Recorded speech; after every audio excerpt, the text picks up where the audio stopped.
मच्छंदर नाथ जी ने देवी के कहे अनुसार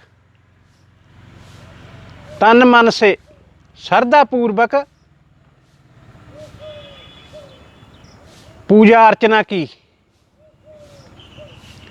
और सबसे पहले उन्होंने सूरज को प्रसन्न किया। तो सूरज ने प्रकट होकर के मनोकामना पूर्ति का वरदान दिया। तो फिर 7 महीने 13 दिन में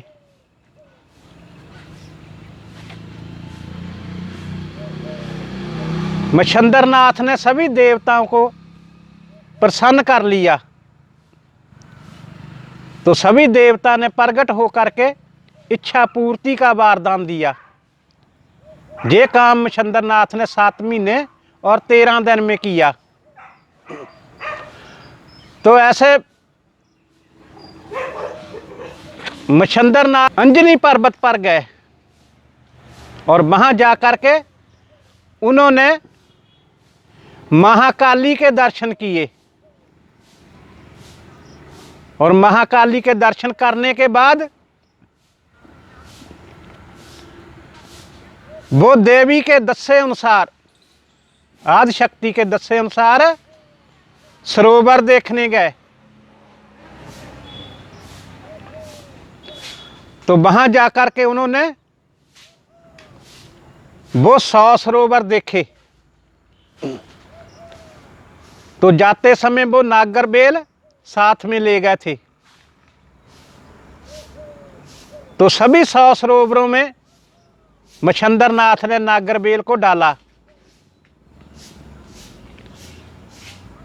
तो जब देखते हैं आदित्य नाम सरोवर जो है उसमें डाली गई जो बेल है नागर बेल, उसके पत्ते निकल आए हैं और दूसरे सरोवरों के नागर बेल मुरझा गई है। तो मच्छंदर नाथ जी ने आदित्य नाम सरोवर में स्नान किया और उसका चरणामृत लिया, पानी पिया।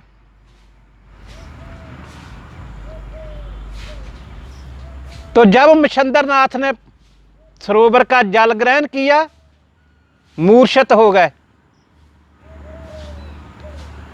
थोड़ी देर के बाद जब उनको होश आया तो उन्होंने आदि शक्ति के दस्से हुए अनुसार जाप शुरू किया। तो जब मच्छंदर नाथ जी जाप करने लगे तो सूर्य देव उनके निकट आ गए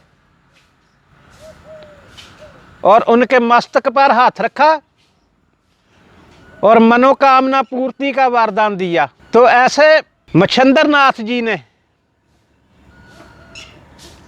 अपने पात्र में जल भरा और लेकर के पर्वत के ऊपर आ गए। वहां आकर के माता के कहे अनुसार उस वृक्ष को जल डाल दिया। सूर्य देव से वर पा करके मच्छंदर नाथ जी ने वहां जल अपने पात्र में डाला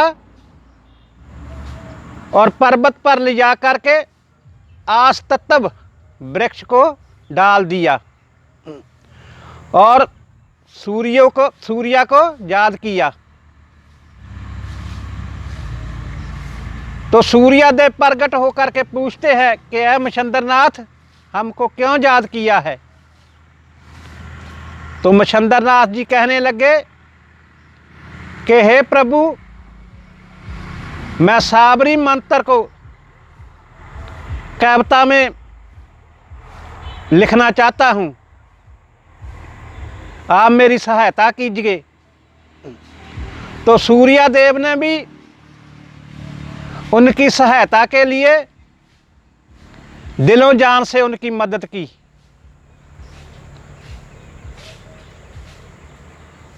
तो मच्छिंद्र नाथ ने ये कार्य 7 महीने 13 दिन में एक किताब के रूप में तैयार कर लिया।